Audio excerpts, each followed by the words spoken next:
Everyone, I have an announcement to make. I, Colin Andrews, have in the recent days of quarantine succumbed to a new addiction. And that addiction is bad prime movies. Last week I was super bored, and because of the lack of theatrical releases, I was really craving some 2020 movies, so I decided to look on Prime for the newest and freshest movies they had. Little did I know that the freshest films that were on there were some fresh garbage. After scrolling through the handful of theatrical releases that had arrived on streaming due to Miss Roni, I started seeing some more obscure titles. Titles that barely had double-digit views on Letterboxd. So I decided, out of sheer curiosity and an intense craving for 2020 films, to check some of them out. And that, my friends, is how I found Agent Jade Black. From the first moment I laid my eyes on the trailer, I knew I had something special on my hands. Everything about this film screams Neil Breen, and to uncover a gem like this hiding in plain sight was enough to make a grown man giddy. According to IMDb, the plot synopsis of this film is: a skilled young female agent is tasked with capturing a rogue former agent before she can unleash a biological weapon, starting with the wealthy and powerful purveyors of the international diddle trade. On the surface, it sounds like a pretty basic-ass Hollywood thriller, right? But as you have been able to tell from the footage that I'm showing, it is anything but that. However, you truly don't understand the magnitude of the film and why I was so drawn to it until you watch the first 15 seconds of the trailer. So I'm going to play that for you right now. I need to be able to trust you. That you won't take matters into your own hands. I made a decision. What did you expect? I expect you to be a professional, not some angel of vengeance. Okay then. Now, say to my face that doesn't seem exactly like a Neil Breen film, except a young woman who can't act is replacing a middle-aged man who also can't act. And that's the entire vibe throughout this entire thing. Another thing, if you continue playing this trailer, is that the music is incredibly overbearing and barely gives any chance for the diegetic audio to shine through the blaring EDM song, which I also find ironic, and we will get to why that is later. Anyways, here's what I'm talking about. You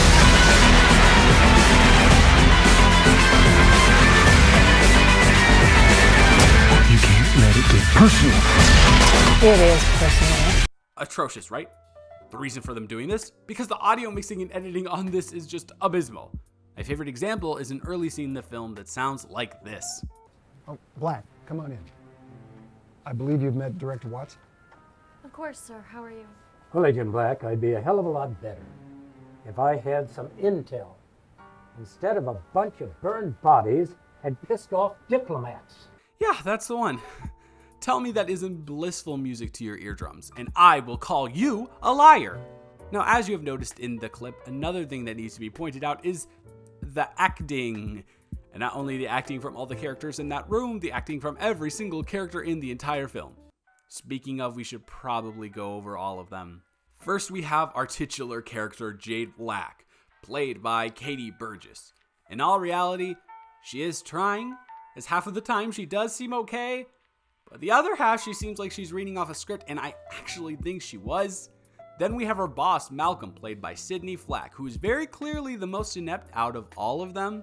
He has no idea how to place vocal emphasis and misses the right word by one word every single time. He's also hilariously over the top and calculated, with a complete lack of nuance or even awareness, I guess. It's like he watched a bunch of 80s crime B movies and thought, oh yes, these are good performances. And we finally come around to my favorite person in this entire thing, the villain of the story, named Elle, played by Connie Franklin. Yeah, remember when I said the last dude was over the top? Well, Elle is certainly ready for her close-up. The woman is putting it all out there on the line, and it actually pains me to say that she is doing it in the worst way possible. This is what I would imagine a mom in the Valley's midlife crisis would manifest itself into. Whenever she was on screen and delivering lines, I couldn't stop laughing. So much so that the person who I was watching this with told me to stop every 5 minutes. There's this boss guy played by Tom Allen who looked like he was ready to keel over at any moment and had the worst audio out of everybody. Then there's this nerd Ty, who I guess has the best performance of the film, which is still incredibly mediocre. There's a goon named Hawthorne, who's also hilariously bad. Black's partner named Roan, and is that it? Oh yeah, an accent-shifting sniper named Hayden, which I only knew from looking into the IMDb credits. Now that you're acquainted with our characters, let's get into the story. Now, in order to sell you on this, I'm actually going to show you the title sequence of the film, and in my opinion, maybe the best scene in the film.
You wanted virgins.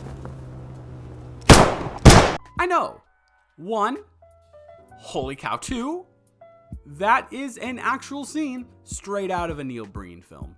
You cannot convince me otherwise. And don't worry, that level of insanity keeps at that level for this entire thing. Another one of my favorite scenes is when Black's partner is kidnapped, so she needs to infiltrate a group of extreme right-wing survivalists called Hand of God. And she needs to be stealthy about it. So how does Agent Jade Black go about doing that? Well, it's quite simple, really. She goes undercover by dressing up in a ghillie suit that is nowhere near matching the color of her surroundings.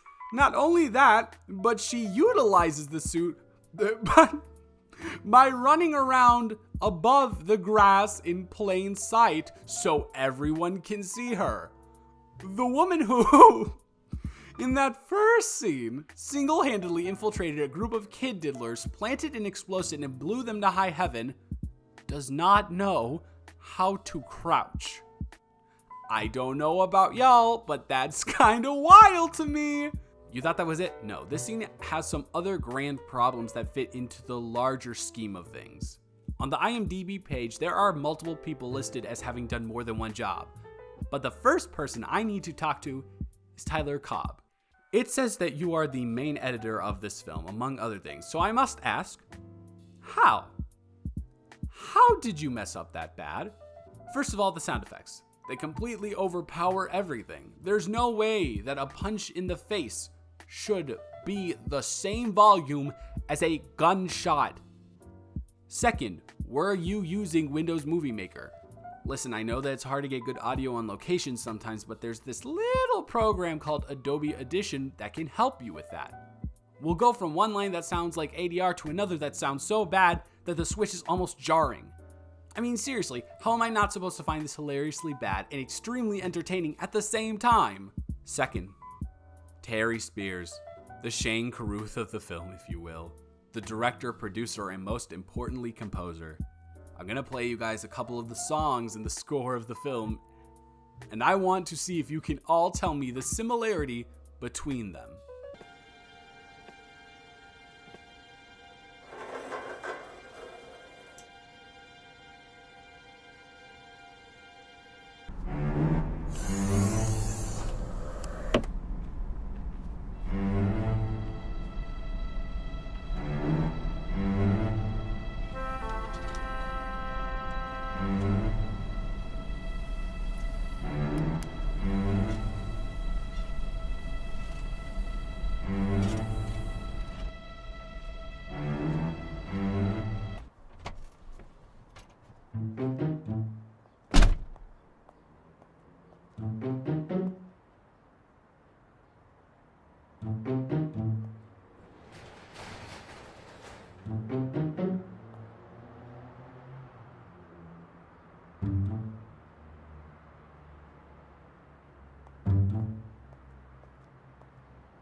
If you answered that they are all weirdly mixed at different levels, you would be correct, but that's not the answer I had in mind.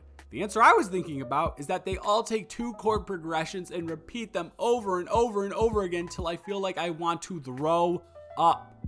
They're so simple and looped that me and my companion on this journey would start to hum along to them whenever they started playing. And it's not because they were catchy. It's like the man just had GarageBand on his desktop and decided, I guess I can make music or something. Better yet, on his website, the man, Terry Spears, says that he has been a professional musician since 12 years old. And I don't want to be mean. I really don't, but come on, man. Is this music something you would imagine that a self-proclaimed touring and studio musician would make? No. Not even a little bit. Now that's good and all, but at this point, I bet you're asking how the action scenes and effects are. And that is a wonderfully timed question because that is exactly what I'm going to be talking about now. How did you know that? They're amazing. The worst things. Even though Katie Burgess' acting profile states running as a skill 3 separate times, she is the most awkward action star I have ever seen on screen. I mean, you saw her in the opening scene when she uncomfortably postures herself in the weeds with a gun that just, I don't know. You tell me what it is. And guess what? They're all like this. My favorite is seeing old man Malcolm trying to keep up with people that are a third his age. He really does try, bless his heart, but he looks like he's already got one leg in the casket. I mean, just look at Hawthorne slap Jade. I feel like this is an amalgamation of every single thing I've been talking about. Oh, I didn't mention the effects yet. Well, if you haven't gotten the theme of this video yet, I can just tell you, they're horrendous. I've already shown you the explosions in the intro scene that come straight out of After Effects, and there's something that any high schooler who has been on the internet for one day could do. But alas, right after that intro scene, the guy in the diddle trade gets infected with the virus. And with a combination of awfully done makeup and acting that wouldn't be accepted in a middle school improv class, we get this.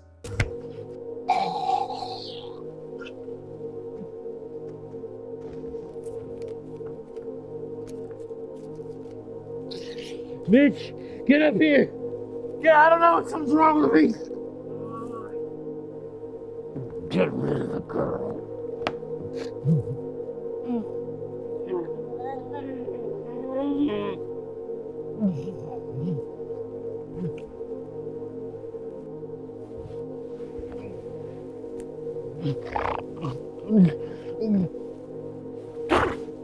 Is the man dying, or is he accepting his final transformation into the supervillain he was always meant to be? I don't personally know. What I do know is that the practical effects are also bad. Mr. Spears, when you shoot someone at point blank range, perhaps more should come onto Jade's blouse than a light smattering of blood. None of the dead people look convincing, but what am I supposed to expect? Because nothing in this film looks remotely convincing. Yet, here I am, making a whole video about something that is undoubtedly a tremendous failure in every way conceivable. So what am I even trying to say? I don't like to make videos that don't really have a purpose to them, and ranting about a bad movie is fun, but there's no message I can send you all at the end, right? Wrong. If you look at my favorite films of 2020 list on Letterboxd, this is number 6 out of 50, above films like Bad Education, Onward, and The Invisible Man. That's right, I love this movie, and I think everyone should go watch it. In the time we are living in, there are so many bad things going on outside that this year has pretty much been universally deemed the worst year in recent history. So if there's something that can give you unconditional laughter for a good couple of hours, why not take advantage of it? If you don't have enough money to afford Amazon Prime, and I do recommend using that because it helps support the artist, and we should all want more Agent Jade Blacks in our lives, there may or may not be a free full version on YouTube. And although this may not be the type of enjoyment that Terry Spears was looking to provoke with Agent Jade Black, this very well may be the perfect film that we need. in this trying time. Thank you guys for watching. This is another different type of video. I'm gonna put it in the rant section, but it's more of like a, hey, this is a bad movie I found. I love talking about bad movies that I love, and I want to get this out to more people because it barely has any views anywhere. So yeah, Agent Jade Black was such a wonderful time. Thank you for all the recent support recently. The channel is going up exponentially, and I hope you guys you're enjoying all of the recent uploads, the consistent upload schedule. I'm going to be holding myself to that. And I don't know, I guess you guys have a good rest of your day, Wednesday, because that's when this will be up, and I will talk to you soon. Bye.